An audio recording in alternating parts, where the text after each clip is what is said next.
Welcome to the point. మనం చూస్తున్నాము ఎన్నికల ప్రచార సభల్లో మోదీ తన స్టైల్ని మార్చారు. ఇంతవరకు తను మాట్లాడిన పద్ధతికి ఈ మధ్యలో మాట్లాడుతున్న పద్ధతికి కంపల్సరీ ఆ డిఫరెన్స్ అయితే మనకు కనిపిస్తుంది. ఇప్పుడు మోడీ ఢీ అంటే ఢీ అంటున్నారు. గతంలో మనం చూసాము, గత 10 సంవత్సరాల నుంచి దశాబ్ద కాలంగా తను కేంద్ర ప్రభుత్వంలో అధికారంలో ఉన్నప్పుడు రాష్ట్ర ప్రభుత్వాలతో ఒక సన్నిహిత సంబంధాలని తను మెయింటైన్ చేస్తూ వచ్చారు. అంతేకాకుండా రాష్ట్రాల అభివృద్ధిలోనూ ఆ ప్రగతికి సంబంధించిన విషయాల్లోనూ మోదీ తన వంతు సాయం చేస్తూ వచ్చారు. అయితే రెండు రాష్ట్రాల్లో చూస్తే ఈ మధ్యకాలంలో ఆంధ్రప్రదేశ్ రాష్ట్రంలో పర్యటించినప్పుడు అప్పటిదాకా చాలా సన్నిహితంగా మెలిగిన వైఎస్ఆర్సీపీ ప్రభుత్వంలో కూడా తను అభివృద్ధి నిరోధక ప్రభుత్వంగా దాన్ని అభివర్ణించే ప్రయత్నం చేస్తే, అదే తెలంగాణకు వచ్చేటప్పటికి ఇది అవినీతి ప్రభుత్వంగా చెప్పే ప్రయత్నం చేస్తున్నట్టుగా మనకు చాలా క్లియర్గా అర్థమవుతుంది. అందులో ముఖ్యంగా చూస్తే ఆర్ఆర్ ట్యాక్స్ అంటూ ట్యాక్స్ అంటూ ఒక కొత్త నినాదాన్ని ప్రజల్లోకి తీసుకెళ్లే ప్రయత్నం చేస్తున్నారు. దాంట్లో రేవంత్ రెడ్డి, రాహుల్ గాంధీలకు ట్యాక్సులు కట్టాల్సిన పరిస్థితి ఇవాళ తెలంగాణ రాష్ట్రంలో ఉంది అని చెప్పే ప్రయత్నం చేసిన పరిస్థితి మనం చూస్తున్నాము. అంతేకాకుండా ఈ మొత్తం పరిస్థితులు చూస్తే మాత్రం ఖచ్చితంగా తన శైలి మార్పు మాత్రం ఖచ్చితంగా ఓటర్లను ఆకర్షించేందుకు అవసరమైన కసరత్తుగానే మనకు కనిపిస్తుంది. దాన్ని ప్రజలు ఏమాత్రం నమ్ముతారన్న విషయంపైన చర్చ జరుగుతుంటే, ఈ శైలితో పాటు కొత్త విషయాల్ని తను తెరపైకి తీసుకొచ్చే ప్రయత్నం చేస్తున్నారు. ఈ తెరపైకి తీసుకొచ్చిన ప్రయత్నంలో వాటికి పార్టీలు ఎలా రెస్పాండ్ అవుతాయి, అంతేకాకుండా అవినీతికి సంబంధించిన డిస్కషన్ జరుగుతున్న నేపథ్యంలో కేంద్ర ప్రభుత్వం గత 10 ఏళ్లలో చేసిన అభివృద్ధి ఏంటి అన్నది కూడా ఇవాళ చర్చకు వచ్చే అవకాశం కనిపిస్తున్న నేపథ్యంలో మనము ఇవాళ అదే విషయంపైన చర్చను కొనసాగిస్తున్నాం. మనతో పాటు ఇప్పటికే జాయిన్ అయ్యారు రాజశేఖర్ గారు, రాజకీయ విశ్లేషకులు. అలాగే మనతో పాటు బచ్చు శ్రీనివాస్ గారు జాయిన్ అయ్యారు బీఆర్ఎస్ పార్టీ నుంచి. అలాగే రామరెడ్డి గారు బీజేపీ పార్టీ నుంచి జాయిన్ అయ్యారు. మొదటగా రాజశేఖర్ గారితో స్టార్ట్ చేస్తే, రాజశేఖర్ గారు, మనం చూస్తున్నాము అంటే ఖచ్చితంగా అంటే విమర్శనాస్త్రాలని సంధించడం అనేది కంపల్సరీగా కనిపిస్తుంది. అయితే 10 ఏళ్ల నుంచి కేంద్రంలో అధికారంలో ఉన్నప్పుడు రాష్ట్ర ప్రభుత్వాలతో వాళ్ళు ఖచ్చితంగా ఒక ఈజీ గో ప్రాసెస్లోనే వెళ్ళారు. అయితే ఇప్పుడు ఈ విమర్శనాస్త్రాల స్థాయిని పెంచడానికి, వాటి ఫోర్స్ పెంచడానికి కారణాలని కేవలం మనం ఎన్నికలుగానే చూడాలా, లేకపోతే నిజంగానే ఇవన్నీ ఉన్నా సరే ఇప్పటివరకు దాన్ని పట్టించుకోలేదు అనే విధంగా ఏమన్నా దాన్ని చూడాల్సిన అవసరం ఉందా? మీరేం విశ్లేషిస్తారు? సార్, ముందుగా మీకు అలాగే ప్యానెల్లో ఉన్న పెద్దలకి, మన రాజ్ న్యూస్ వీక్షిస్తున్న ప్రేక్షకులందరూ కూడాను శుభ సాయంత్రం, నమస్కారం అండి. నమస్కారం. ఏదైతే నరేంద్ర మోడీ గారు ఏదో 3వ విడత ఎన్నికల ప్రచారాన్ని ఆయన మనకి ముగించుకుని 4వ విడతగా తెలంగాణకు కూడా రావడం జరిగింది. ఈ దఫా ఎన్నికల్లో ఆయన పందాను మార్చుకున్నారు. మనం ఎందుకంటే గతంలో ఆయన ఎన్నికల ప్రచారానికి, ఇప్పుడు ఏదైతే వేములవాడ, వరంగల్ సభల్లో ఆయన ప్రచారానికి చాలా మనకు స్పష్టంగా తేడా కనిపిస్తా ఉంది. ఆయన ప్రసంగంలో కూడా మాటల విసురులు కానీ విమర్శల విషయంలో కూడా చాలా చాలా స్పీడ్గా ఆయన వ్యవహరించినట్టుగా జరుగుతూ ఉంది. ప్రతిపక్షాల మీద అంత ఘాటుగా విమర్శించడం అనేది తెలంగాణ రాష్ట్రంలో ఇది ఆయన మొదటిసారిగానే నేను భావిస్తా ఉన్నాను.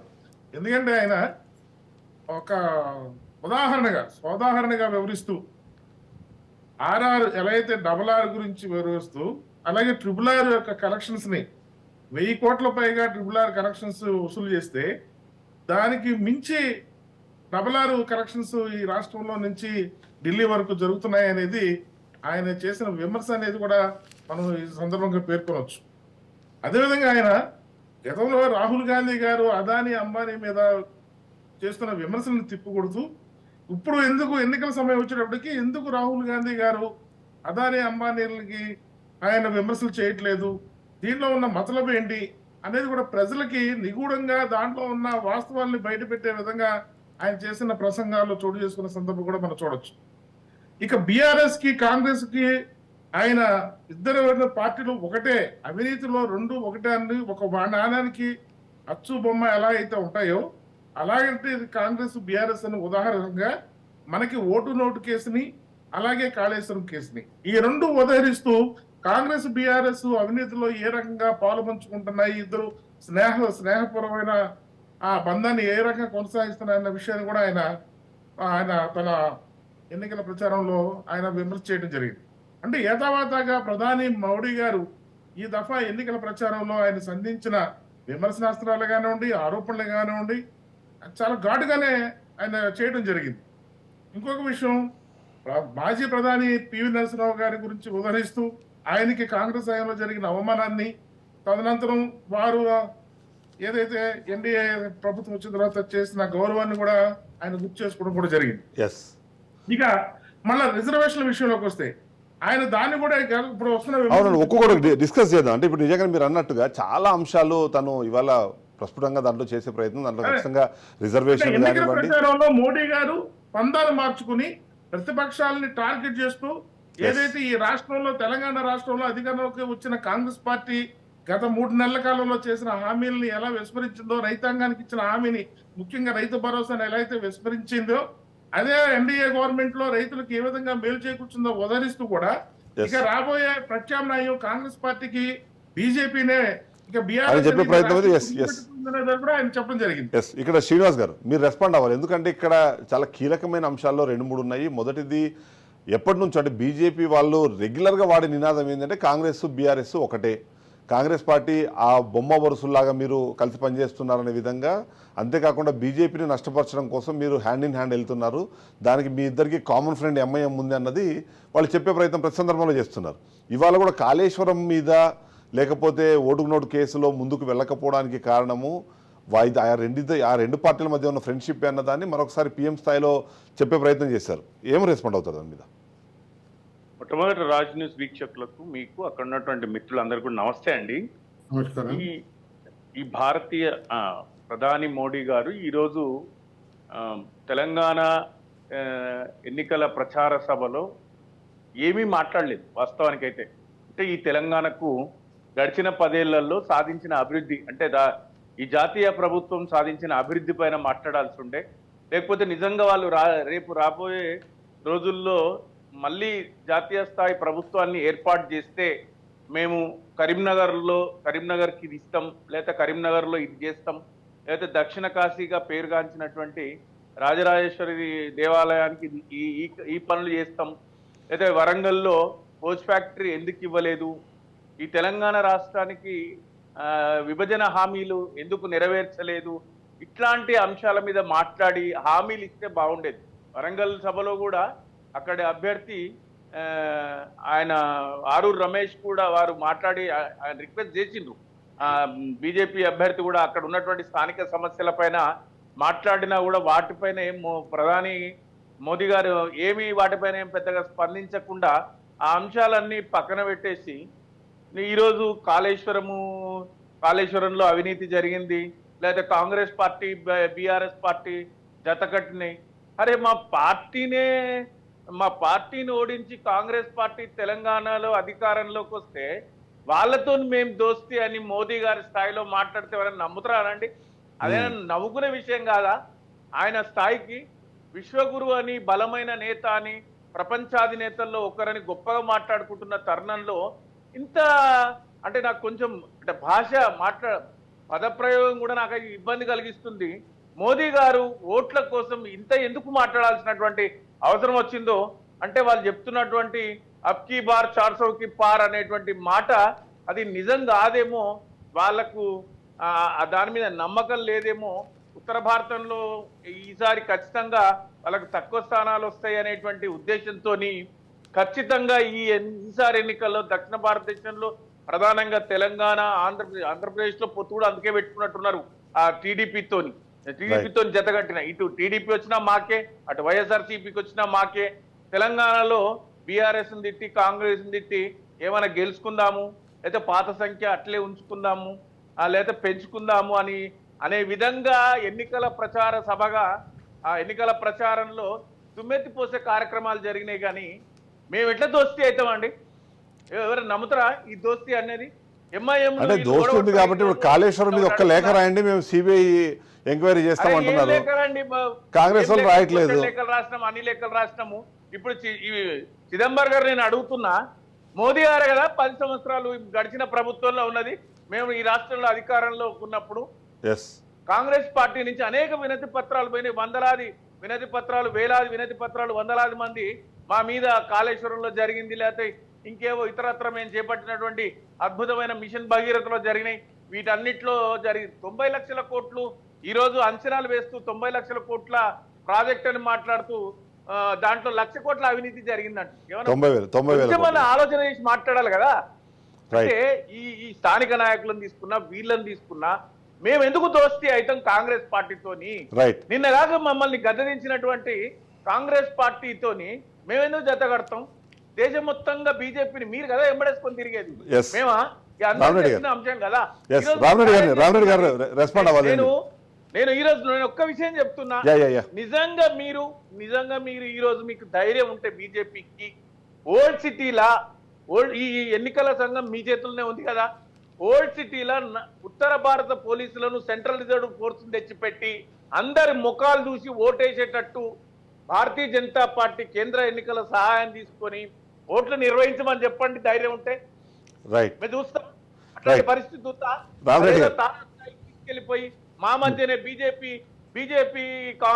ఎంఐఎం మధ్యనే పోటీ ఉంది, మేము ఓవైసీని దించేస్తాం పెంచేస్తాం, ఇట్లాంటి మాటలు కాదు. నిజంగా ఎంఐఎంతో దోస్తీ లేకపోతే ఈ హైదరాబాద్ పార్లమెంట్ సీట్ లో మీరు నెగ్గితే ఇక 100% మీ మాటలన్నీ నిజమే. మోదీ గారు మాట్లాడినా ఎవరు మాట్లాడినా ఆ మాటలు నిజమని నమ్ముదాం. రైట్. రామరెడ్డి గారు, ఇక్కడ ఖచ్చితంగా అంటే ప్రధాని హోదాలో వచ్చి మాట్లాడుతున్నప్పుడు సరే విమర్శలు అన్నవన్నీ అందరూ యాక్సెప్ట్ చేద్దాం లేని కానీ, బట్ ఇక్కడ ప్రజల ఆకాంక్షలు చాలా ఉన్నాయి. ఆకాంక్షలకు సంబంధించిన విషయాలపైన ఎంతో కొంత ఆ అనౌన్స్మెంట్ కూడా ఉంటే బాగుండేది అన్నది చాలా ఉంది. మనం ఇప్పుడు పాలమూరు రంగారెడ్డికి సంబంధించిన దాని జాతీయ హోదాకు సంబంధించిన డిస్కషన్ కావచ్చు, లేకపోతే గతంలోనే మనం చూస్తున్నాము ఈ విభజన హామీలు ఆల్మోస్ట్ ఇంకొక 2 నెలలు అయిపోతే ఏమంటారు మొత్తం ఆ చట్టమే రిపీల్ అయిపోతుంది కానీ, బట్ ఇప్పటి వరకు కూడా ఇంకా సమస్యలకు పరిష్కారాలు ఇచ్చే క్రమంలో మీ కోర్టులో చాలా బాల్స్ ఉన్నాయి. అవన్నీ క్లియర్ చేయకుండా కేవలం ఇక్కడ వచ్చి 2 పార్టీలను విమర్శించడం ద్వారా 2 పార్టీలు ఒకటే అని చెప్పే క్రమంలో కేవలం ఓట్ల గేమ్ మాత్రమే ఆడిపోవడం అన్నదాన్ని ఎంతో కొంత యాక్సెప్ట్ చేయొచ్చు అంటారా? ఒకటండి, ఇది ఎలక్షన్ ఆల్రెడీ నోటిఫికేషన్లు ఉంది ఎలక్షన్ దాంట్లో. ఇక్కడ కూడా హామీలు అనేది ఇవ్వద్దు, దీన్ని చేస్తాం మేము అది చేస్తామని చెప్పొద్దు. అందుకోసం ఎలక్షన్ డ్యూ దాంట్లో ప్రచారం వల్ల ఈ హామీలు ఇవ్వడం వ్యతిరేకం. ప్రధానమంత్రి అయిన తర్వాత ఇంతకుముందు శ్రీనివాస్ గారు మాట్లాడుతూ 10 సంవత్సరాలు ప్రభుత్వం ఉన్నాము కానీ మీరు రాష్ట్ర ప్రభుత్వం లెటర్ ఇవ్వండి, సిబిఐ ఎంక్వైరీ జరగదు. మీ అవినీతి మీద అయినా మీరు లెటర్ ఇస్తే సచ్చీలుడు మరే సీఎం ఓ లెటర్ ఇస్తున్నా నేను నా మీద ఎంక్వైరీ చేయమన్నారు నా సిబిఐ అని ఇస్తే సిబిఐ ఎంటర్ కాకుండా జీవో తెచ్చి కూడా దాచిపెట్టిండు ఎవరు తెరవకుండా. ఫెడరల్ వ్యవస్థలో కోర్టు అన్న చెప్పాలి, లేకపోతే రాష్ట్ర ప్రభుత్వాన కోరాలి సిబిఐ ఎంక్వైరీ. ఏదైనా అది ఏది చేయకుండా మీరు ప్రభుత్వాలు ఉంటే ఏం చేస్తారు? కేంద్ర ప్రభుత్వాలు ఉంటే డైరెక్ట్ ఇన్వాల్వ్ అవుతుంది వీల్లేదు. ఆడ కేజ్రీవాల్ కూడా ఎవరైతే లెఫ్టినెంట్ గవర్నర్ గారు లెటర్ రాస్తే ఇచ్చింది కోర్టు అనుమతితోటి. ఇక్కడ కూడా మీరు అంతా నిజాయితీ పరులు 100% కడిగిన ముత్యాలు అనుకుంటే లెటర్ అయిన తర్వాత ఇదే రేవంత్ రెడ్డి గారు బీజేపీ కేంద్రం వాళ్ళు ఉన్నప్పుడు సిబిఐ ఎంక్వైరీ చేస్తలేరు. వీళ్ళకు బీజేపీకి టీఆర్ఎస్కు బంధుత్వం ఉంది, లోపాయకరం. కాంగ్రెస్ పార్టీ ఇంతకుముందు ఎప్పుడున్నా టీఆర్ఎస్ తోటి కలిసి పదవులు అనుభవించరు, కలిసి పోటీ చేసిరు, అన్నీ చేసిరు. కానీ భారతీయ జనతా పార్టీ ఈరోజు వరకు బీఆర్ఎస్ తోటి ఎక్కడా కలవలేదు. అయిన తర్వాత ఇప్పుడు కాంగ్రెస్ వాళ్ళతో ఒక ఆలోచన విధానం మారిపోయింది. అబద్ధాల ఎక్కువ చెప్తే మన ఎలక్షన్లలో చెప్పినాయి అవే విధంగా కేంద్ర ప్రభుత్వం రిజర్వేషన్ ముస్లిం రిజర్వేషన్ తీస్తామని చెప్పారు. ఈరోజు కూడా దాంట్లో రిజర్వేషన్లు అనేది ఏదైతే ముస్లింలకు ఇచ్చిరో దాన్ని తీసి దళితులకు ఇస్తామని చెప్పారు. రిజర్వేషన్స్ పెంచుతామన్నారు, వాళ్ళకు తీస్తామని చెప్పలేదు. అబద్ధాలు చెప్పడం వల్ల రేవంత్ రెడ్డి గారిది అవి మాట్లాడదాం. అయితే మీరు దీనికన్నా ముందు ఒకసారి అంటే ప్రైమ్ మినిస్టర్ గారు అవినీతిని ఎక్కడ సహించరు. ఇవాళ ఏదైతే రేవంత్ రెడ్డి గారు అంతకుముందు మాట్లాడినట్టు ఇది సిబిఐ ఎంక్వైరీకి ఎందుకు ఇస్తలేడు, కాళేశ్వరం గురించి మాట్లాడతలేడు, దాన్ని తోకను పట్టుకొని మేడిగడ్డ గురించి మాట్లాడుతున్నాడు తప్ప కాళేశ్వరం గురించి మాట్లాడతలేడు, కాళేశ్వరం అవినీతి మీద మాట్లాడతలేడు. అయిన తర్వాత రేవంత్ రెడ్డి గారు అసలు ఏదైతే చర్యలు తీసుకున్నారో టెలిఫోన్ ట్యాపింగ్ పక్కన పెట్టిర్రు. అయిన తర్వాత ఈరోజు రాష్ట్ర ప్రభుత్వం వచ్చిన తర్వాత ఫస్ట్ టైం, ఇంతకుముందు టీఆర్ఎస్ ప్రభుత్వంలో 5% ఉండే టెండర్లు బిల్లుల దాంట్లో ఇప్పుడు 8% 9% వచ్చింది. RR tax 9% 8%. ఫస్ట్ టైం తెలంగాణలో ఇంతకుముందు ఏ ప్రభుత్వం కూడా ఫీజు రియంబర్స్మెంట్ బిల్లులు ఇవ్వాలంటే పర్సంటేజ్లు అడగలేదు. ఇప్పుడు ఫీజు రియంబర్స్మెంట్ ఇంజనీరింగ్ కాలేజీలలో ఉన్నటువంటి వాళ్ళవి కూడా పర్సంటేజ్లు అనేటువంటి దౌర్భాగ్య పరిస్థితికి ఇలా కాంగ్రెస్ పార్టీ దిగజారింది. మీరు కావాల్సి దాని మీద ఎంక్వైరీ ఇవ్వాలని మేము ప్రూవ్ చేస్తాం. ఇక్కడెక్కడ అడిగారు, బిల్లులు ఎందుకు ఇస్తలేరు. రైట్. ఇప్పుడు ఆడ ఉట్టిగరే ఇన్ఫర్మేషన్ లేనిది ఏది లేనిది ఆర్ఆర్ ట్యాక్స్ అని బట్టగా మీరు మీరు మీరు మీరు స్టార్టింగ్లో ఒక స్టేట్మెంట్ ఇచ్చారు ఏంటంటే ఎలక్షన్ల టైంలో మీరు ఎలక్షన్ల టైంలో ఏమి హామీలు ఇవ్వకూడదు అని. హామీలు ఇవ్వకుండా ఎలక్షన్ల ప్రచారాలు ఎలా కొనసాగుతాయి మీకు? మీరు ఇప్పుడు ఇస్తున్నది మొత్తం ఇప్పుడు మా ప్రభుత్వం వస్తే మేనిఫెస్టో వెచ్చాం కానీ ఇప్పుడు ఇది చేస్తామని చెప్పాం. మా ప్రభుత్వము అధికారంలోకి వస్తే రైతులకి చేస్తామన్నప్పుడు ఈవి నరసింహారావు గారికి రాష్ట్రం ఇది అవార్డు ఇచ్చింది కూడా, భారతరత్న ఇచ్చింది కూడా భారతీయ జనతా పార్టీ. కాంగ్రెస్ పార్టీ ప్రధానమంత్రి ఉన్న భారతీయ జనతా అయిన తర్వాత రామప్ప దేవాలయానికి కూడా మేమే ఇవ్వగలిగినాం ఈరోజు. జాతీయ ఇది ఇంటర్నేషనల్ ఇది అయిన తర్వాత ఏది చేయలేదండి. కోచ్ ఫ్యాక్టరీ అన్నారు, కోచ్ ఫ్యాక్టరీ కాదు, కోచ్ ఇది చేసిన వాడ వ్యాగన్ ఫ్యాక్టరీ. అయితే మనతో పాటు ఇందిరా శోభన్ గారు కూడా జాయిన్ అయ్యారు. కోచ్లే తయారు కాదు, వ్యాగన్స్ కూడా తయారు చేసినాం. దాని ఇనాగ్రేషన్ కు దాని కోసం వచ్చినప్పుడు కూడా ముఖ్యమంత్రి, మాజీ ముఖ్యమంత్రి గారు రాలేదు. ఏ విధంగా డెవలప్మెంట్ 10 సంవత్సరాలు మాది బాధ్యత కాదు. ఆ సమస్యల మీద స్పందించినటువంటి ప్రధానమంత్రి దగ్గరికి మాట్లాడడం వల్ల 5 సంవత్సరాలు మీరు ఇచ్చిన ఆరోపణలపైన రెస్పాండ్ అవనివ్వండి. రేవంత్ రెడ్డి గారు మా పెద్దన్న అన్నాడు. పెద్దన్నాయన్ని అవసరం ఉంటే పెద్దన్న అవుతాడు, అవసరం లేకపోతే మాట మారుస్తాడు. ఆ పద్ధతిగా నాలుగేకు నరాన్ని లేదన్నట్టు మాట్లాడేది ప్రజలు సహిస్తలేరు కూడా. వాళ్ళు ఒక్క నిమిషం అండి, ఇంతకు ముందు మీకు అవకాశం ఇస్తాను, మళ్ళీ అవకాశం ఇస్తాను. ఇంకా చాలా మన గంట సేపు టైం ఉంది. పోయిన ఎలక్షన్స్ లో వీళ్ళ మీద ప్రేమతోటి కాదు, కాంగ్రెస్ మీద కేసీఆర్ మీద కోపంతో పడ్డది. 64 సీట్లు వచ్చినాయంటే ఇప్పుడు ఈ ఎలక్షన్ ఎవరు అగెనెస్ట్ కాదు, ఇది పాజిటివ్ ఓటింగ్. మోడీ ప్రధానమంత్రి కావాలని ప్రజలు కోరుకొని వేస్తున్నది. పోయినసారేమో కోపం కేసీఆర్ మీద కోపంతో వేసారు, ఆల్టర్నేటివ్ వాళ్ళకు. కానీ ఇప్పుడు వేస్తున్నది మాత్రం 100% మోడీ ప్రధానికి కావాలని. పాజిటివ్ ఓటింగ్, నెగటివ్ ఓటింగ్ కాదు.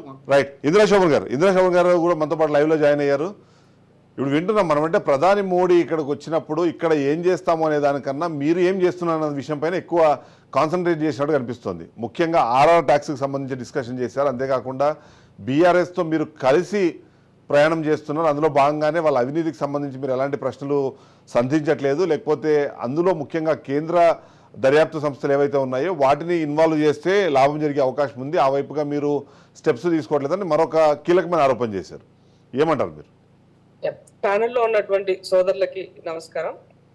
అన్న మాట్లాడుతున్నటువంటి దాంట్లో అర్థం పర్థం లేనట్టుగా ఉంది. ఎందుకనంటే మేము యాంటీ గవర్నమెంట్ లైన్ లో పనిచేసినప్పుడు మరి బీజేపీ నిజంగానే పనిచేసిందో లేదో దీన్ని బట్టి అర్థమవుతుంది. వాళ్ళు కేవలం కేసీఆర్ తోనే డూప్ ఫైట్ చేశారు కాబట్టి ఇవాళ కూడా మళ్ళీ కేసీఆర్ కే మద్దతుగా మాట్లాడుతున్నట్టుగా కనబడుతుంది. ఇవాళ ప్రధానమంత్రి ఇక్కడికి వచ్చినప్పుడు ఆయన మాట్లాడాల్సిందేంటి? 10 సంవత్సరాల్లో చేసినటువంటి అభివృద్ధి.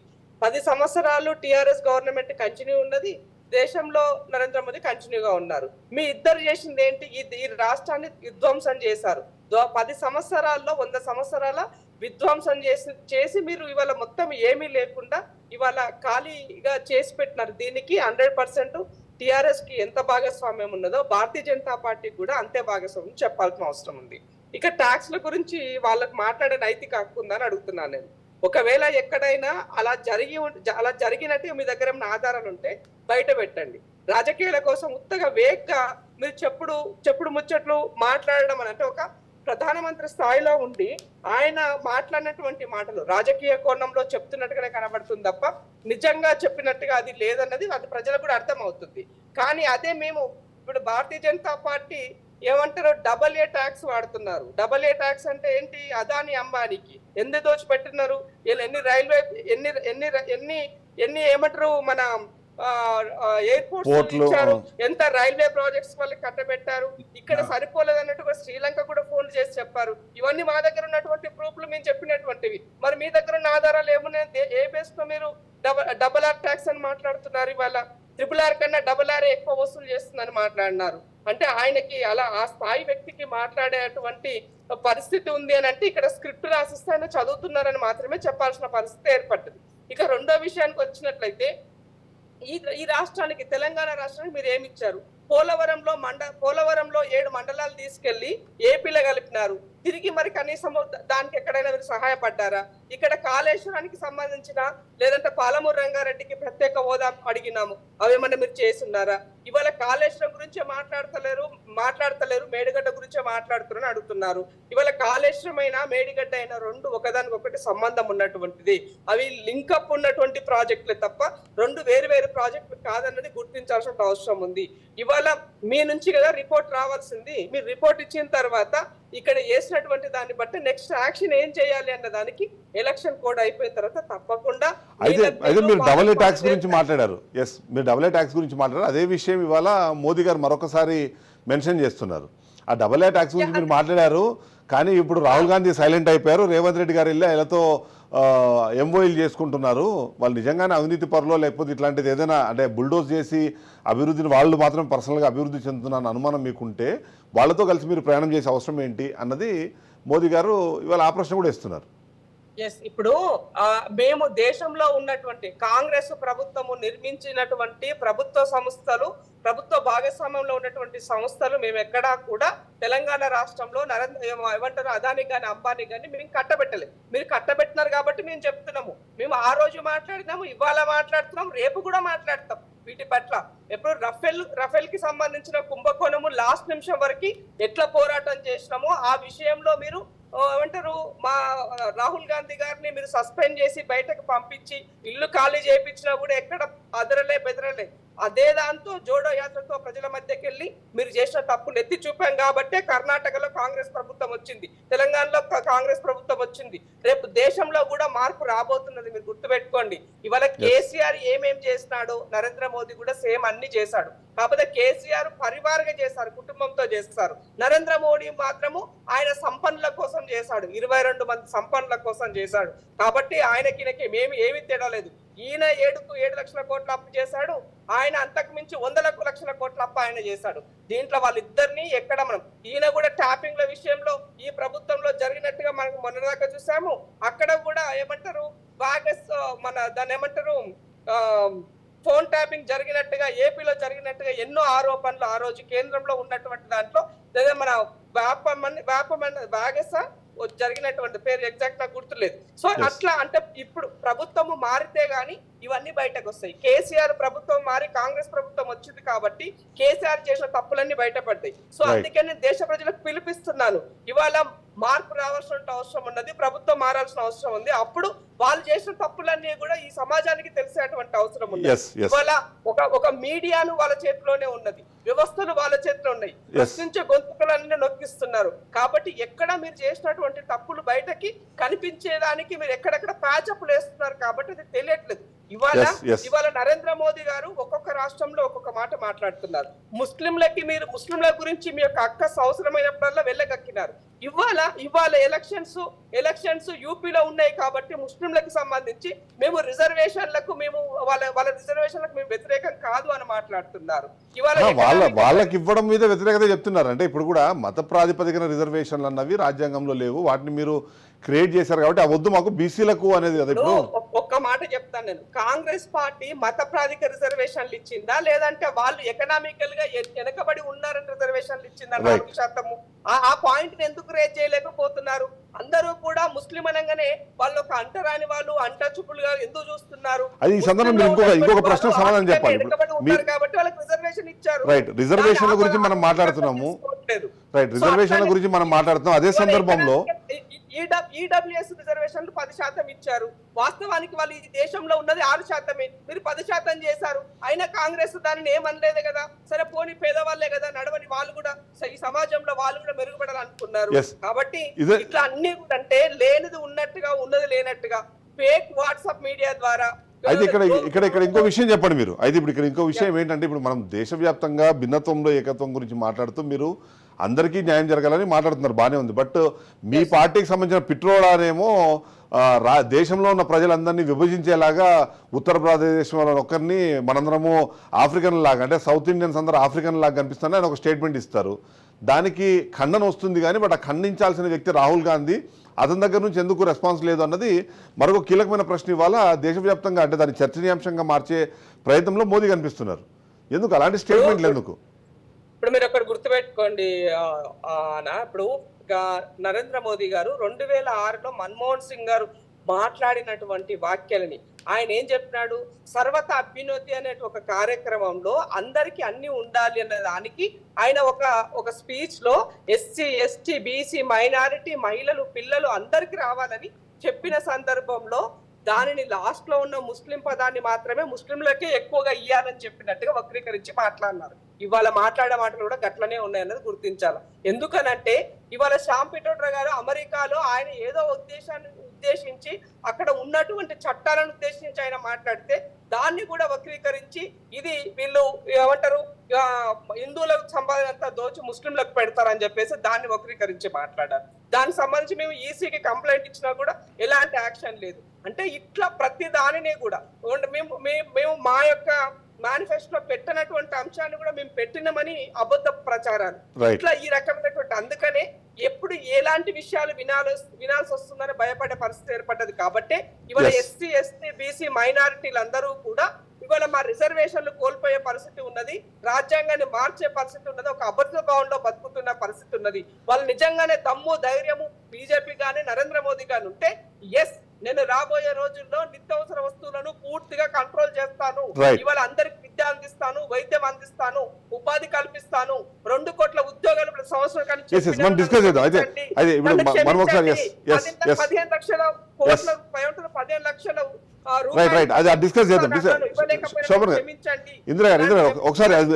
చివరికి ఒక్కటే మాట ఇక్కడ క్యాంపెయినింగ్ వచ్చాను, ఒక్క మాట చెప్పి క్లోజ్ చేస్తాను నేను.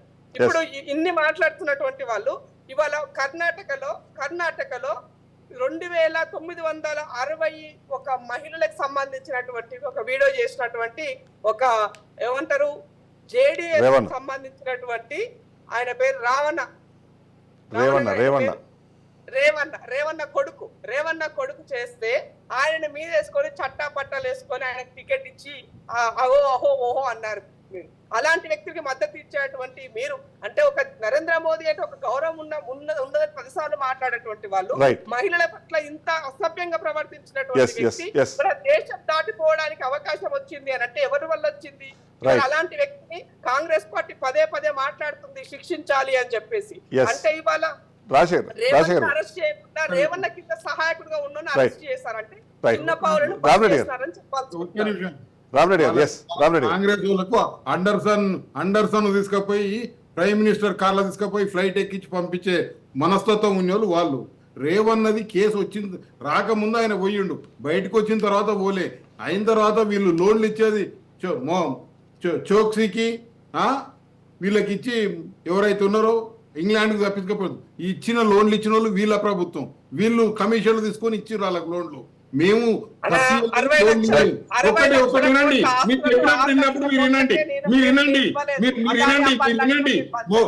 చోక్సీకి ఎవరు ఇచ్చిరో తెలుసు, ఎవరు చిదంబరం గారు ఎవరో ఫోన్లు చేసిరు, అంత ఎంక్వైరీకి వచ్చింది. మీరు ఉన్నప్పుడు అన్ని బ్యాంకులు దివాలా తీసినాయి, ఇవాళ లాభాలలో ఉన్నాయి, దాన్ని ఒప్పుకోలేరు మీరు.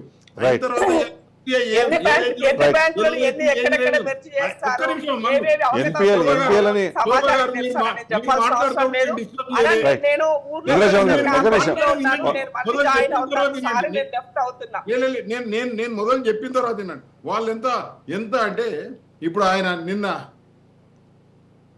ఏదైతే అమిత్ షా మాట్లాడారు వాళ్ళ యూనివర్సిటీ అది దొంగతనాలు చేసే యూనివర్సిటీ, తప్పుడు పనులు చేసే యూనివర్సిటీ వాళ్ళది. కేసు కూడా బుక్ అయింది, రాష్ట్ర ప్రభుత్వమే చేసుడే కాదు వాళ్ళ రాష్ట్ర ప్రభుత్వమే చేసింది. అయిన తర్వాత చెప్పేది ఎట్లుంటదంటే వీళ్ళకి సందేశ్ ఖాళీ కనిపించదు, ఓన్లీ రేవణ కనిపిస్తున్నాడు. ఆడ మమతా అంతది ఏమన్నట్టు లేరు, వాళ్ళనే ఉన్నారు. నిన్న హిందూ మత రాముడు చిన్న ఆయన్ని మా కులదైవము సీతమ్మ మాది జై జీజస్ అంటారు, ఆయన మీద చర్య ఎందుకు తీసుకుంటలేరు? దయాకర్ మాట్లాడదు ప్రజలకు హిందూ సమాజానికి క్షమాపణ చెప్పాలి. నేను తప్పు మాట్లాడాలని ముక్కు నేలకు రాపియాలి. కాంగ్రెస్ పార్టీ స్టాండ్ అదేనా చెప్పండి? హిందూ మతం మీద, రాముని మీద, సీత మీద మీ స్టాండ్ అదేనా? పాకిస్తాన్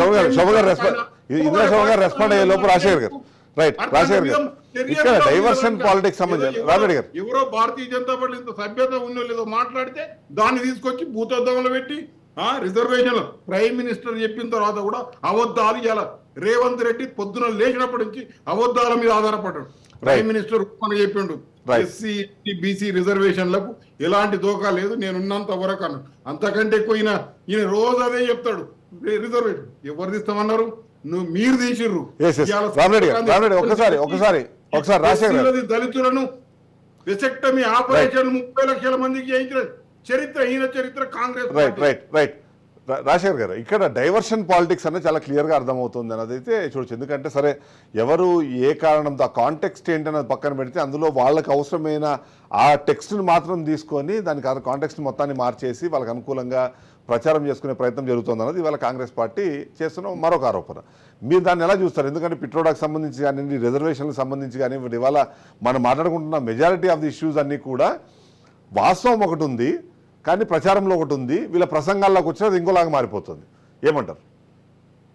ఎన్నికల సమయంలో రాజకీయ పార్టీలు తమ ఏమాత్రం అవకాశం ఏమాత్రం వచ్చినా దాన్ని వదులుకోకుండా వాటిని వాళ్ళు సద్వినియోగం చేసుకోవడానికి చూస్తారండి. దీనికి ప్రధానమంత్రి గారు కానీ ముఖ్యమంత్రి గారు కానీ అతిథులు కాదు.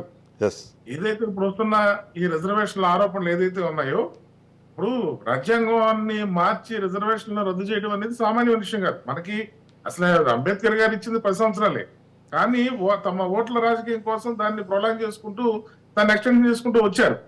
కానీ ఈ రోజున అదే ఇప్పుడు ఈ రోజున వరంగల్ వేదికగా మోడీ గారు ఏం చెప్పారు కృష్ణమాది గారితో?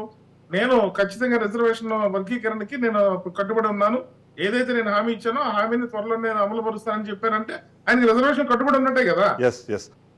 ఇప్పుడు అదే వరంగల్ సభలో ఆయన కరాఖండికి చెప్పారు, నేను ఏదైతే రిజర్వేషన్ వర్గీకరణకి ఏదైతే మాట ఇచ్చానో దాన్ని అమలు చేయడంలో చిత్తశుద్ధితో పనిచేస్తానని చెప్పి ఆయన తిరిగి ఆయన పునరుద్ధరించడం జరిగింది. అంటే రిజర్వేషన్లు కంటిన్యూ చేస్తాం అనేది బీజేపీ నిర్ణయంగా ఆ సభా వేదిక ద్వారా ప్రజలకి ఆయన వివరణ ఇవ్వడం జరిగింది. అట్ ది సేమ్ టైం ఏదైతే భారతీయ జనతా పార్టీ ఎప్పుడైతే వాళ్ళ ప్రభుత్వం వచ్చిన కాడి నుంచి కూడా వాళ్ళు ముస్లింస్ రిజర్వేషన్ మతపరమైన రిజర్వేషన్లకు మేము వ్యతిరేకము, మతపరమైన రిజర్వేషన్లు కానీ ముస్లింలు పొందుంటే ఆ రిజర్వేషన్ రద్దు చేయడం జరుగుతుంది అనేది బీజేపీ సిద్ధాంతం. బీజేపీ ఫస్ట్ నుంచి చెప్తూనే ఉంది, ఇప్పుడు కూడా అదే విధానాన్ని అదే స్లోగన్ కూడా బీజేపీ ఇస్తా ఉంది. దాన్ని మొత్తం రిజర్వేషన్లకి దాన్ని ఆపాదించి అసలు భారతీయ జనతా పార్టీ ప్రభుత్వం మరలా తిరిగి వస్తే కనుక మొత్తం రిజర్వేషన్లు రద్దు అవుతాయి అనేది దాన్ని అవకాశంగా తీసుకున్న ప్రతిపక్షాలు భారతీయ జనతా పార్టీని ఇబ్బంది పెట్టే పరిస్థితికి ఈ రోజు వచ్చింది. కాకపోతే దాని మీద ఏ రోజుకి ఆ రోజు దాని మీద వాదోపాదాలు జరుగుతూనే ఉన్నాయి, ప్రతి విమర్శలు జరుగుతూనే ఉన్నాయి. శ్రీనివాస్ గారు, ఇక్కడ మనం చూస్తున్నామంటే ఇప్పుడు ఏది జరిగినా సరే మొత్తానికి ఆ హిందుత్వమో లేకపోతే ఈ మత ప్రాతిపదికన జరిగే ఈ ఓట్ల పోలరైజేషన్ మీద బీజేపీ ఎక్కువ శాతము కాన్సన్ట్రేట్ చేస్తుంది. అందులో ముఖ్యంగా చూస్తే మాత్రం మీరు ఇంతకుముందు దోస్తీ కట్టిన ఎంఐఎం గురించి ఇప్పుడు మనము స్పెసిఫిక్గా ఇంతకుముందు మీరు క్వశ్చన్ చేశారు, ఎంఐఎంని అక్కడ ఆపే ప్రయత్నం చేస్తున్నారా అనే విషయం పైన ఓవైపు డిస్కషన్ జరుగుతుంటే, మీరు గతంలో వాళ్ళతో కలిసి ప్రయాణం చేశారు కాబట్టి మిమ్మల్ని అదే గాడికి కట్టేసే ప్రయత్నము బీజేపీ మరొకసారి చేస్తుంది అన్నది మరొక ప్రశ్న. ఏమంటారు? దానిలో డౌటే లేదండి. మేము చాలా స్పష్టంగా చెప్పింది కదా మా కేసీఆర్ గారు, మేము చాలా ఫ్రెండ్లీగా మేము ఎంఐఎంతో ఉన్నాము, ఎంఐఎంతో మా దోస్తి మా స్నేహం ఎప్పుడు కూడా స్నేహపూర్వకమైనటువంటి పరస్పరం మేము స్నేహపూర్వకంగా ఉంటాము అని ఎన్నోసార్లు తెలియజేసినటువంటి సందర్భం. దాంట్లో ఏ విధమైనటువంటి మాకు తేడా లేదు. కానీ ఈసారి జరుగుతున్నటువంటి ఎన్నికలలో ప్రధానంగా మా పార్టీ అభ్యర్థి హైదరాబాద్ పార్లమెంట్ ఎన్నికలలో పోటీ చేస్తున్నారు. ఖచ్చితంగా మేము ఎంఐఎంకు ఖచ్చితంగా పోటీ ఇచ్చేటువంటి ప్రయత్నంలో అక్కడ జరుగుతుంది. గతంలో మా ప్రభుత్వం ఉన్నప్పుడు మేము ఎప్పుడు లేదనలేదే. ఈరోజు కాంగ్రెస్ పార్టీ కూడా వాళ్ళతో మేము ఫ్రెండ్లీగా ఉంటున్నామని మాట్లాడింది. అసదుద్దీన్ గారు మాట్లాడిండు, అక్బరుద్దీన్ గారు మాట్లాడుతున్నారు, శాసనసభలో నిండు శాసనసభలో మాట్లాడుతున్నారు. వాళ్ళు కూడా పోటీలనే ఉన్నారు. ఎంఐఎంతో దోస్తీ మేము ఉన్నది తప్పు అని అనడానికి వీల్లేదు. కానీ ఎంఐఎంతో భాజపా కూడా దోస్తీనే ఉంది అంటున్నాం మేము. ఎందుకు అంటే జాతీయ స్థాయిలో మనందరం చూసినాం కదా, ఎక్కడైతే కాంగ్రెస్ పార్టీ బలీయంగా ఉన్నటువంటి సందర్భంలో అక్కడ బీజేపీ ఎంఐఎంని తీసుకెళ్లి పోటీ చేయించినటువంటి సంగతి మనకు తెలియదా? It is an open secret కదా, అందరికీ తెలిసినటువంటి రహస్యం కదా, ఇది కదా జరిగింది. చావు వరకు డిస్కస్ చేస్తున్నారు అంటే బీజేపీ అక్కడ స్ట్రాంగ్ పర్సన్ ని దింపారు పోటీలోకి అనేది కదా ఇప్పుడు వాళ్ళు వినిపించే స్టేట్మెంట్. ఎవరు స్ట్రాంగ్ అండి? అందరు స్ట్రాంగే. స్ట్రాంగ్ కానోళ్ళు ఎవరు లేరు. గెలిచే పోటీ చేసిన ప్రతి వ్యక్తి నేను స్ట్రాంగ్ అనుకునే ఎన్నికల్లో పాల్గొంటాడు. స్ట్రాంగ్ అనేది ఏం లేదు. అంటే ఇక్కడ ఇంకొక పాయింట్ కూడా, అంటే మీరు అంటే ఇంకా ఇక్కడ ఏంటంటే కాంగ్రెస్ పార్టీ చెప్తున్న మరొక పాయింట్ ఏంటంటే, మీరు బీజేపీకి పరోక్షంగా సహకరించడం కోసమే మీ పార్టీలో ఉన్న సిట్టింగ్ ఎంపీలను దాదాపుగా మీరు బీజేపీకి పంపించి అక్కడ సీట్లు ఇప్పించుకున్నారు. అంతేకాకుండా మనం గతంలో ఆల్రెడీ ఇప్పుడు చూస్తున్నాం, కవిత ఇష్యూకి సంబంధించి కూడా మీరు బయటపడాలి అంటే ఎంతో కొంత వీళ్ళకి ఆ సీట్లను పెంచుకోవడంలో మీరు హెల్ప్ చేయాలనే ప్రయత్నం జరుగుతుంది అన్నది కాంగ్రెస్ పార్టీ ప్రజల్లో తీసుకెళ్లే ప్రయత్నం చేస్తుంది. దానికి బయటపడాలంటే భారతీయ జనతా పార్టీ ప్రభుత్వం ఏమన్నా మమ్మల్ని రేపు కేంద్ర ప్రభుత్వంలో ఉన్న వాళ్ళ ఏమంటారు ఆశీస్సులు ఉంటే ఎంతో కొంత అడ్వాంటేజ్ ఉంటుంది అన్నది కదా ఇవాళ ప్రజల్లో. మేము ఏ రోజు కూడా భారతీయ జనతా పార్టీతోని రాజీ పడలే. అక్కడ ఉన్నటువంటి రామిరెడ్డి గారు కూడా ఇంతకుముందు అన్నారు ఏమని, ప్రధానమంత్రి గారికి మేము సహకరించిన సందర్భాలు కానీ, ఈ ప్రధానమంత్రి గారిని ఈ దేశంలో ఎవరైనా ఎదిరించిండ్రు, ప్రత్యేకించి దక్షిణ భారతదేశంలో ఎవరైనా ఎదిరించి మాట్లాడి నిలదీసి కొట్లాడడానికి తలపడ్డ వ్యక్తి ఎవరైనా ఉన్నారు, ఒక మూడో ప్రత్యామ్నాయం కోసం ప్రయత్నం చేసిండ్రు, ఈ జాతీయ రాజకీయాలలో మూడో ప్రత్యామ్నాయం కోసం కాంగ్రెస్ పార్టీకి అటు బీజేపీ కూటమికి కాంగ్రెస్ కూటమికి ప్రత్యామ్నాయంగా ఎవరన్నా ప్రయత్నం చేసిండ్రు ఈ దేశంలో అంటే అది కేసీఆర్ గారు. అవునన్నా కాదన్నా? మొన్న జరిగినటువంటి ఎన్నికలలో మొన్న కూడా ఇక్కడ అన్నారు కేసీఆర్ గారు, మొన్న జరిగిన ఎన్నికలలో కనుక మనకు తెలంగాణలో ప్రభుత్వం ఏర్పాటు చేసి ఉంటే దేశంలో దిమ్మ తిరిగేటువంటి పరిస్థితి తెస్తుంటుంది. ఈరోజు ఎన్డీఏకి కానీ ఇండియా కూటమికి కానీ నన్ను కాస్త మీరు చెప్పుడు మాటలు విని ఏదో చేసేస్తారని మీరు ఓట్లేస్తే, సూర్యాపేట సభలో ఏమో చెప్పినట్టున్నారు, మీరు ఏదో చేసేస్తారని ఓట్లేస్తే ఏమీ జరగకపోయే, రాగానే 15,000 ఇస్తాము, 4,000 ఇస్తాము, లేకపోతే 2,500 మహిళలకు ఇస్తాము, ఇట్లాంటి అమలు కానీ ఆచరణ సాధ్యం కానీ హామీలన్నీ ఇచ్చి ఉన్న బంధును తీసేసేటువంటి పరిస్థితిలో ఉన్నటువంటి కాంగ్రెస్ పార్టీకి అనవసరంగా మీరు అధికారం అప్పజెప్తిరి. కనీసం ఉన్న నీళ్లు వినియోగించుకునేటువంటి పరిస్థితిలో లేని ప్రభుత్వానికి మీరు ప్రజలు అట్లాంటి పరిస్థితి తెచ్చుకొస్తారు. అదే కనుక మనం ఈసారి తెలంగాణలో ప్రభుత్వాన్ని ఏర్పాటు చేస్తుంటే జాతీయ ప్రభుత్వం ఏర్పాటులో మనం కీలక పాత్ర పోషించి మూడవ ప్రత్యామ్నాయం దిశగా మనం ప్రయాణం చేస్తుంటే అన్నారు. మేము మా ఎవరితోని కూడా, మేము గతంలో మా ప్రభుత్వం అధికారంలో ఉన్నప్పుడు నిజంగా మేము ఎంఐఎంతోని అన్ని సందర్భాలలో మేము ఫ్రెండ్లీగానే ఉన్నామని కూడా చెప్పినాము. అప్పుడెప్పుడు అసదుద్దీన్ గారు బుల్లెట్ వేసుకొని ఆనాటి సీఎంగా ఉన్నటువంటి కేసీఆర్ గారి క్యాంప్ ఆఫీస్కి ఆయన నేరుగా వెళ్ళిన సందర్భాన్ని కూడా అనేక చర్చల ప్రజల దృష్టికి తీసుకొచ్చింది. మేము దాని నుంచి ఎట్టి పరిస్థితుల్లో పక్కకు జరిగేటువంటి ప్రసక్తి లేదు. కానీ ఈసారి ఎన్నికల్లో మేము ఖచ్చితంగా పోటీలో ఉన్నాం. అందరికంటే ఫ్రెండ్లీ ఎంఐఎంతో నేను బీజేపీని అంటున్నా. నేను ఒక మాట చెప్తా, ఇందిరా శోభన్ గారు ఏందేందో మాట్లాడి వెళ్ళిపోయింది. సడన్ గా వచ్చేసి బీఆర్ఎస్ పార్టీ ఆ కుంభకోణాలు చేసింది, ఈ కుంభకోణాలు చేసింది, అవి బయటపడ్డాయి, ఇవి బయటపడ్డాయి. ఎప్పుడు కూడా ముద్దాయి వేరు, దోషి వేరు. మా మీద ఆరోపణలే, రుజువు కాలేదు, ఇంకా ఆరోపణలు వచ్చినాయి. మీ ప్రభుత్వం మీ చేతులలో ఉంది, ఇప్పుడు కాంగ్రెస్ లో ఉంది. ఆ గతంలో బీజేపీ ప్రభుత్వం హయాంలో కూడా ఏది రుజువర్తన చేయలేకపోయింది. పార్లమెంటు సాక్షిగానే మేము చేసినటువంటి ప్రతి పనిని జాతీయ స్థాయిలో పొగిడిన సందర్భాలు ఉన్నాయి. కాళేశ్వరం కానీ, మేము తీసుకొచ్చినటువంటి మిషన్ భగీరథ కానీ, ప్రతి సందర్భాన్ని అక్కడ ఉన్నటువంటి కేంద్ర మంత్రులు గొప్పగా చెప్పినటువంటి సందర్భాలు ఉన్నాయి. ఏ రోజు కూడా మమ్మల్ని, ఏ రోజు మా ప్రభుత్వాన్ని బీజేపీ ప్రభుత్వము పాలసీ మేకింగ్ లో ఏ రోజు మమ్మల్ని తిట్టినటువంటి సందర్భం లేదు. ఆవిడ ఏదో వచ్చిపోయింది 4 నెలల్లో. ఒక్క మాట కాంగ్రెస్ మేము అడుగుతున్నాం రాజ్యసభ వేదిక ద్వారా, ఏం సాధించిందండి 4 నెలల్లో? ఇట్లా జనాన్ని తిట్టడమా, నాయకులను తిట్టడమా? ఏమైనా సాధించిండ్రా? బస్సులలో మహిళలకు ఫ్రీ ఇచ్చి లేని పంచాయతీ పెట్టిరు ఇంట్లల్లో, అది తప్ప ఇంకేం చేయలేదు. Nothing more than that. మీరు రైతు బంధు చేయలేకపోయినారు, ఇంకేం చేయలేకపోయింది. ముస్లిం పూచి పాలిటిక్స్ చేసేదే బీజేపీ. అందుకే ఇప్పుడు ఓవైపు రిజర్వేషన్ సంబంధించిన ఓ డిస్కషన్ పెడతారు, మరోవైపు ఏమో ఎంఐఎం, అంటే ఎంఐఎంకి సంబంధించి ఫ్రెండ్లీ పార్టీ. మీరు దేశవ్యాప్తంగా వాళ్ళతో ఆ ఫ్రెండ్లీ నేచర్లోనే మీకు అనుకూలంగా మార్చుకునే ప్రయత్నం చేశారనేది కూడా ఆరోపణలు ఎప్పుడు వినిపిస్తూనే ఉంటాయి. లేదు అని మీరు నిరూపించుకోవాలంటే ఇంతకుముందు చేసిన ఛాలెంజ్, ఓల్డ్ సిటీలో మీ కేంద్ర బలగాల్ని పెట్టి ఎన్నికలు జరిపించండి. ఈ రోజు ఓల్డ్ సిటీలో ఫస్ట్ డీసీపీని ట్రాన్స్ఫర్ చేయించింది. మొన్ననే ఆయన టిఆర్ఎస్ కు మజ్లిస్ పార్టీకి తొత్తుగా వ్యవహరిస్తున్నాడని చెప్పినాకనే ఆయన ఎలక్షన్ కమిషన్ తీసుకుంటుంది. భారతీయ జనతా పార్టీ తీసుకోదు. ఎలక్షన్ నోటిఫికేషన్ ఉన్నాక ఏది తీసుకున్నా మేము కంప్లైంట్ ఇవ్వాలి, తీస్తే దాన్ని ఎంక్వైరీ చేసి ఉంటే మారుస్తారు. అయిన తర్వాత మిలిటరీని దింపాలా, పోలీసుని దింపాలా, మా అభ్యర్థి రెగ్యులర్గా ఏడేడా సీసీ కెమెరాలు పెట్టాలి, ఏడేడా ఏజెంట్లను కూర్చుని పెడితే వాళ్ళని ఏం చేస్తారు అనేది మేము కూడా. వీరికి అంత చిత్తశుద్ధి ఉంటే మహమూద్ అలీ గారు గట్టి మంత్రి ఉండే, టోపీ లేని లాఠీ లేని టోపీ ఉండే మంత్రి ఉండే, ఆయనని ఎంపీగా నిలబెట్టేది ఉండే. వాళ్ళు హిందువుల ఓట్లు చీల్చడానికే శ్రీనివాస్ యాదవ్ని తెచ్చిపెట్టారు. అది ఒప్పుకోరు. ఎందుకంటే వాళ్ళు మజ్లిస్ పార్టీ తోటి ఇద్దరు కలిసి దోస్తానం చేస్తున్నారు అనేది ఆయన్నే ఒప్పుకున్నాడు. కాంగ్రెస్ తోటి ఫ్రెండ్లీ అన్నాడు, ఇక్కడ బీజేపీ మా టీఆర్ఎస్ తోటి ఫ్రెండ్లీ ఉంటాడంటే. ఇద్దరికి మోడీ గారు చెప్పిందంటే ఎక్కడ అవద్దం లేదు. కామన్ ఫ్రెండ్ ట్రయాంగిల్ లవ్ ఇద్దరిది ముగ్గురిది. అందుకోసం ఆ ట్రయాంగిల్ లవ్లో వాళ్ళు అయిన తర్వాత వీళ్ళు ఏడ ఉట్టికి ఎగరైనా ఆకాశానికి ఎగిరినట్టు పోయి మహారాష్ట్రలో పోయి ఆయననో ఈయన పైసలు ఇచ్చి కొన్నాడు మంత్రులను. వాళ్ళు ఎక్కడ పోయారో పాపం వాళ్ళని రోడ్డు మీద తెచ్చి వదిలేసిండు. ఈయన బీఆర్ఎస్ అని పెట్టి ఈయన నమ్ముకుంటే దున్నపోతుని నమ్ముకొని ఏరు దాటినట్టే అయింది. ఆవును తోక పట్టుకుంటే ఏరు దాటగలుగుతాం కానీ దున్నపోతు తోక పట్టుకుంటే ఏరు దాటినాడు. వాళ్ళు పాపం మళ్ళీ ఇప్పుడు ఆగమయ్యి ఏ పార్టీలకు పోయారో తెలియదు. మీరు కేసీఆర్ గారు దేనికోసం ఈ స్కీమ్స్ ఇవన్నీ ఆత్మాభిమానం ఇంపార్టెంట్. తెలంగాణ ప్రజలకు ఆత్మాభిమానం. ఒక ఎమ్మెల్యేకు, ఒక ఎంపీకి, ఒక కామన్ మ్యాన్కు కలవకుట్ట ఆయన ఫామ్ హౌస్లో పంతాడు, ప్రగతి భవన్లో వండుకొని ఎవరికన్నా అపాయింట్మెంట్ ఇచ్చిండా. అంతకంటే సిగ్గుచేటు అయింది ఇంకోటి ఉండదు. ఆ దానికోసం ప్రజలు తిరగబడ్డారు. అయిపోయింది, తిరస్కరించేశారు వాళ్ళని. అయిపోయింది.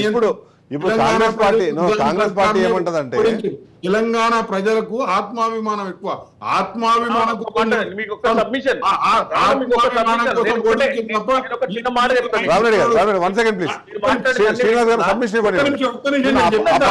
మీరే మాట్లాడదు. రామరెడ్డి గారు శ్రీనివాస్ గారు మాట్లాడతారు, మీరే మాట్లాడతారు.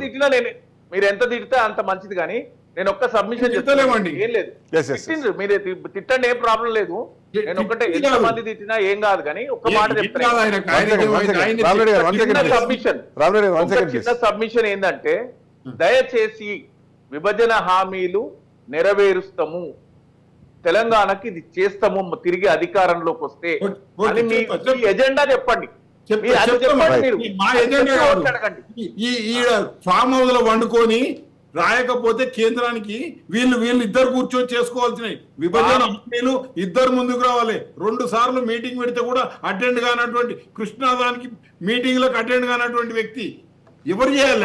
రాష్ట్ర ప్రభుత్వం ముఖ్యమంత్రి, ప్రధానమంత్రి డైరెక్ట్ వచ్చి చేస్తే కేంద్రం మా మీద దొక్కుతుంది, గోదావరి నీళ్ళు ఎత్తుకపోతుంది. అవి ఒప్పుకునేది రెండిట్లల్లా ముఖ్యమంత్రి. ఈ ముఖ్యమంత్రి ఎక్కడ కలిసేదండి? ఒక ప్రధానమంత్రి అనేట ఆయనకు రెస్పెక్ట్ ఎక్కడ ఇచ్చిండు? మీరు అహంతోటి ఈయన కంటే వ్యతిరేకం ఫస్ట్ 5 సంవత్సరాలు చేసి తెలంగాణ ప్రభుత్వం సాధించిన ప్రగతికి అవార్డులు ఇచ్చింది. ఏం ప్రగతి? అప్పుల ప్రగతి. ఏం ప్రగతి? పార్లమెంట్ సాక్షిగా మీరు ఫ్రీబీస్ ఇస్తే ప్రగతి అంటే మిషన్ భగీరథ దేశవ్యాప్తంగా చేయొచ్చు అని మాట్లాడింది మీరు కదా. కాళేశ్వరం అనేది సాలార్జంగ్ మ్యూజియం మాత్రమే. ఎందుకంటే చూస్తాందుకు వరకు వస్తుంది.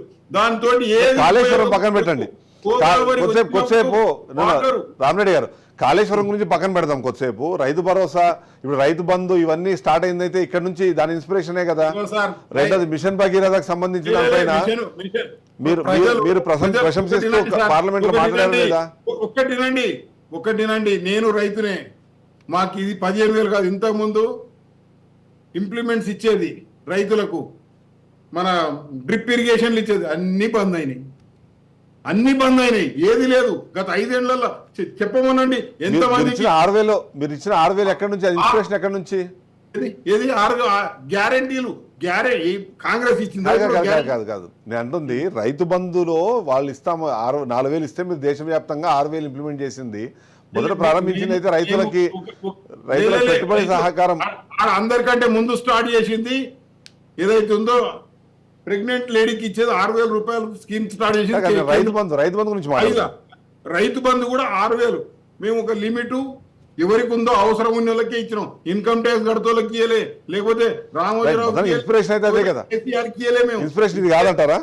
కూడా భారతీయ జనతా పార్టీ అంత్యోదయ అంత్యోదయ కార్యక్రమం ఎవరైతే నిజంగా పూర్ ఉన్నారో పూర్ ఆఫ్ ది పూర్కి ఇవ్వాల్సింది బాధ్యత భారతీయ జనతా పార్టీ తీసుకుంటుంది. ఇటు పైసలు ఉన్న వాళ్ళకు కేసీఆర్ కు మల్లారెడ్డికి ఇస్తందుకు ఈ స్కీములు కాదు. 100 ఎకరాలు 1000 ఎకరాలు ఇచ్చింది 15 గుంటల 6,000 రూపాయలు ఇస్తున్నాం. 2 పంటలకు 12,000 ఇస్తున్నాం. కేంద్ర ప్రభుత్వం 5 రూపాయల ఫ్రీ 5 కిలోల ఫ్రీ బియ్యం ఇస్తున్నాం. అయితే ఇప్పుడు మీరు ఒక పాయింట్ చెప్పాలి. ఇప్పుడు మీరు అవినీతికి యూరియా మీద 2,400 ఉండే యూరియా రామరెడ్డి ఒక పాయింట్ చెప్పండి. రూపాయలకి ఇస్తున్నాం. రైట్, ఒక పాయింట్ చెప్పండి. ఇప్పుడు అవినీతికి సంబంధించిన ఆరోపణలు మోదీ నోట్లో నుంచి అవినీతికి సంబంధించిన ఆరోపణలు వచ్చాయి. గతంలో కేసీఆర్ ప్రభుత్వం మీద కూడా ఇదే తరహా ఆరోపణలు చేశారు, కానీ కంప్లైంట్ లేదు కాబట్టి మేమేమి చర్యలు తీసుకోలేకపోయినాం అన్నారు. అయితే ఇప్పుడు రేవంత్ రెడ్డి మీద కూడా కంప్లైంట్ ఎవరు చేయరు. మేమిచ్చినాం, అరవింద్ మా రఘునందన్ రావు గారు ఇచ్చిర్రు, మేమిచ్చినాం కంప్లైంట్లు, నాగం జనార్దన్ రెడ్డి గారు బీజేపీ, కానీ కేంద్రం డైరెక్ట్ గా ఎంక్వైరీ ఇప్పుడు మళ్ళీ మరొకసారి లేదు. రాష్ట్ర ప్రభుత్వం ఒప్పుకుంటే తప్ప, లేదంటే న్యాయస్థానం అని చెప్తే తప్ప ఎంక్వైరీ చేయలేము. ఎంక్వైరీ రేవంత్ రెడ్డి మీద మీరు చేస్తున్న ఆరోపణలకు కూడా ఫిర్యాదులు లేకపోతే అంతేనా? బీజేపీ వాళ్ళు ఒకటే అన్నావు, కవితను అరెస్ట్ చేయలేదన్నావు. నా ప్రశ్న మీరు అర్థం చేసుకోవట్లేదు. నా ప్రశ్న మీరు అర్థం చేసుకోండి. సంవత్సరాలు ఓటుకు నోటు అందరికి కళ్ళల్లో కనిపించింది, దాన్ని ఎందుకు చేయలేదు కేసీఆర్ అంటే నా ప్రశ్న సమాధానం చెప్పండి ఒకసారి. ఆయన జేబు రామరెడ్డి గారు రేవంత్ రెడ్డి ఇప్పుడు మీరు చెప్తున్నట్టుగా అవినీతి చేస్తూ ఉంటే దాని మీద ఫిర్యాదు లేదని మీరు చర్యలు తీసుకోకుండా ఇప్పటికీ వదిలేస్తారా? టెలిఫోన్ ట్యాపింగ్ వస్తుందని కేసీఆర్ భయపడి రేవంత్ రెడ్డిని. రాజశేఖర్ గారు కంక్లూజన్ వెళ్దాం. రాజశేఖర్ గారు ఇప్పుడు అంటే నా ప్రశ్న రామరెడ్డి గారికి నేను మరొకసారి అంటే మళ్ళీ మీ ద్వారా మళ్ళీ అదే ప్రశ్న అడుగుతాను. ఇవాళ కాళేశ్వరం మీదనో లేకపోతే ఇతరత్ర చాలా రకాల అవినీతి ఆరోపణలు బీఆర్ఎస్ పార్టీ లేదా గత 10 ఏళ్ల ప్రభుత్వం మీద చేస్తూ వచ్చారు, కానీ దాని మీద కంప్లైంట్స్ లేవు అని కేంద్ర ప్రభుత్వం మేము జోక్యం చేసుకోవడానికి మాకు అవకాశం లేదు అని చెప్పారు. ఇవాళ రేవంత్ రెడ్డి మీద అదే తరహా ఆరోపణలు వినిపిస్తున్నా, డైరెక్ట్గా పీఎం మోదీ గారే చేస్తున్నారు. చేసినప్పుడు మళ్ళీ ఇక్కడ ఫిర్యాదులు లేకపోతే దాని మీద చర్యలు ఉండవా? ఆ ప్రావిజన్ లేదా? ఇప్పుడు ఇందాక రెడ్డి గారు చెప్పినట్టు ఫెడరల్ డెమోక్రసీ సిస్టమ్ లో కేంద్ర రాష్ట్ర ప్రభుత్వాల మధ్య ఉన్న సహయోగికి ఏదైతే ఇప్పుడున్న కేంద్ర గనక జోక్యం కల్పించుకొని రాష్ట్ర ప్రభుత్వాల మీద పెత్తనం చేస్తూ ఏదైతే కేజ్రీవాల్ అరెస్ట్ విషయంలో కూడా కేంద్ర ప్రభుత్వం విపరీతమైన ధోరణి పోతుంది, నియంత్రణ వ్యవహరిస్తుంది, ఆరోపణలు వస్తాయనే విషయాన్ని బీజేపీ నాయకులు చెప్తా ఉన్నారు. కానీ ఇక్కడ ఒక విషయం గమనించాలి. ఏదైతే ప్రధాని నరేంద్ర మోడీ గారు ఎన్నికల ప్రచారంలో అవినీతి మీద ఎక్కువగా ప్రతిపక్షాలు పాల్పడుతున్నట్టుగా ఒక స్వచ్ఛమైన పరిపాలన గవర్నర్స్ ఉన్న మంచి పరిపాలన అందించాలంటే కనుక మాకు ఓటేయండి చెప్తున్నారు. ఏదైతే బీఆర్ఎస్ కాంగ్రెస్ అవినీతి స్నేహ బంధాన్ని విమర్శనాత్మకంగా చేస్తున్న మోడీ గారు మరి ఆ 2 పార్టీల నుంచి వచ్చిన నాయకులకే కదా భారతీయ జనతా పార్టీ పార్లమెంట్ అభ్యర్థిత్వాన్ని ఇచ్చింది. ఆ 2 పార్టీలు అవినీతికి సంబంధించి డిస్కషన్ చేసేటప్పుడు గతంలో ఏమన్నా 2G స్కామ్ కానీ కోల్ స్కామ్ కానీ వచ్చినప్పుడు కోర్టులు సుమోటోగా కేసుల్ని తీసుకొని సిబిఐకి రెఫర్ చేసిన సందర్భాలు మనం చూసాం. అలాంటి పరిస్థితులు ఇవాళ దేశంలో లేవంటారా?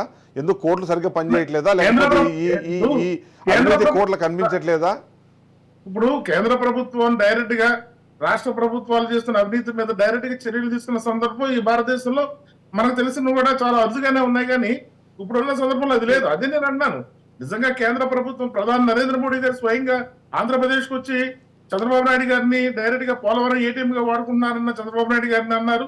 మరి అదే విషయంలో మరి ఇప్పుడు తెలంగాణకు వచ్చి తెలంగాణలో 2 ప్రభుత్వాలు కూడా అవినీతిపై అంటున్నారు. మరి 10 ఏళ్ల పాటు కేంద్రంలో అధికారం ఉన్న భారతీయ జనతా పార్టీ ఏదైతే రాష్ట్ర ప్రభుత్వాలు అవినీతి పాల్పడుతూ ఉన్నాయో మరి దాని మీద చర్య తీసుకునే అధికారం కేంద్ర ప్రభుత్వం లేదా? ఉమ్మడి ఆంధ్రప్రదేశ్ లో జగన్మోహన్ రెడ్డి అవినీతి పాల్పడ్డారని చెప్పి అదే పార్టీకి సంబంధించిన ఒక నాయకుడు ఆపోజిట్ పార్టీకి సంబంధించిన ఇంకో నాయకుడు 2 లేఖలు రాస్తే దాన్ని బేస్ చేసుకుని సిబిఐ ఎంక్వైరీ జరిగింది. అలాంటి పరిస్థితి ఇప్పుడు రాష్ట్రంలో లేదంటారా? ఏ పార్టీను ఆ లేఖలు రాసే పరిస్థితి పార్టీలు లేవంటారా? దానికి ఇదే ఇప్పుడు ప్రెసెంట్ వస్తున్న విమర్శ అదే. ప్రతిపక్షాలు అవినీతి పాల్పడుతున్నాయని కనుక అంటే ఆ ప్రతిపక్షాలు తమకు అనుగుణంగా లేనప్పుడు దాని మీద ఇమీడియట్ గా దర్యాప్తు చేసి వాళ్ళని జైల్లో పంపిస్తున్నారు అనేది ఇప్పుడు వినవస్తున్న అపవాదం. భారతీయ జనతా పార్టీ ప్రధానంగా ఎదుర్కొంటున్న అపవాదం అదే.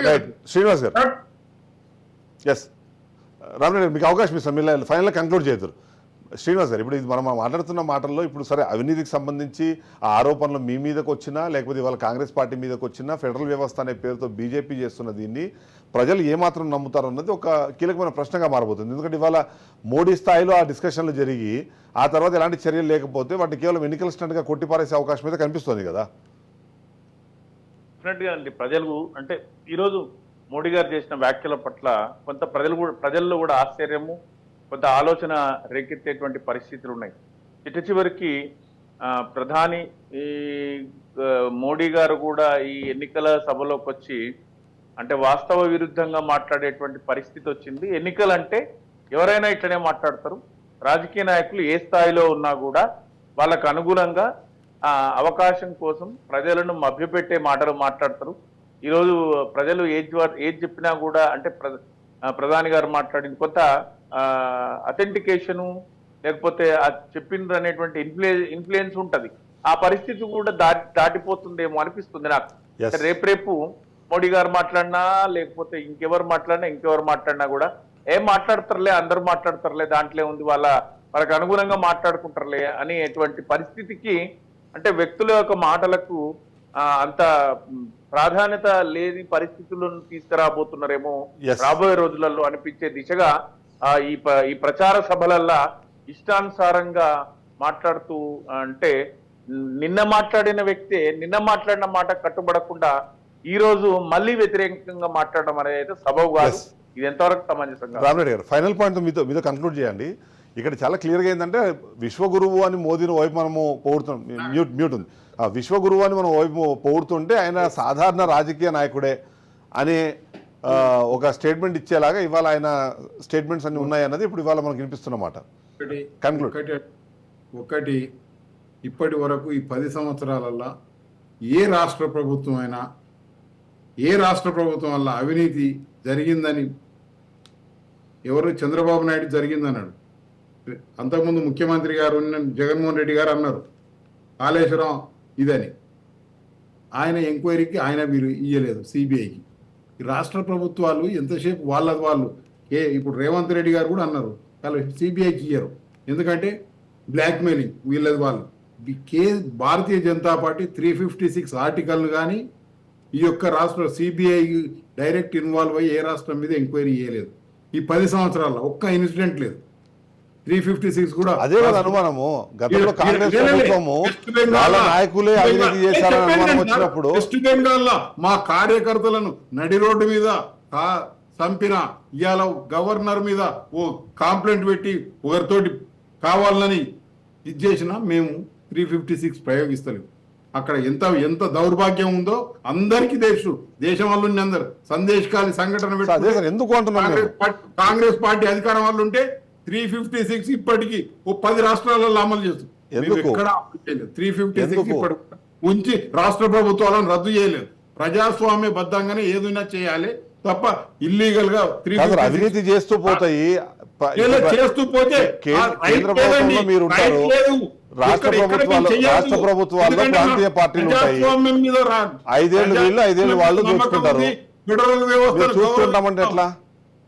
రాష్ట్రాలకు అధికారాలల్లో ఇన్వాల్వ్ కావద్దని నేను చెప్తున్నా కదా. ఈ రోజు రాయమనండి రేవంత్ రెడ్డి నోటి లెటర్ రాయమనండి కాళేశ్వరం మీద ఎంక్వైరీ చేయమని. చెయ్యకపోతే మా తప్పు, లెటర్ రాయకపోతే వాళ్ళ తప్పు. ఇంతకుముందు వాళ్ళు చెప్పిర్రు, ఛాలెంజ్ చేసిర్రు, ఈరోజు ఛాలెంజ్ చేస్తున్నాం. కవితది జరిగింది అనేది లేట్ కావచ్చు. ఈ ఎలక్షన్స్ లో ఎలక్షన్స్ ముందు అరేంజ్ చేస్తే లాభం జరుగుతుంది, కానీ మాది ఆమెను అరేంజ్ చేసి మేము ఓట్లు పొందాలని అనుకోలేదు. Assembly parliament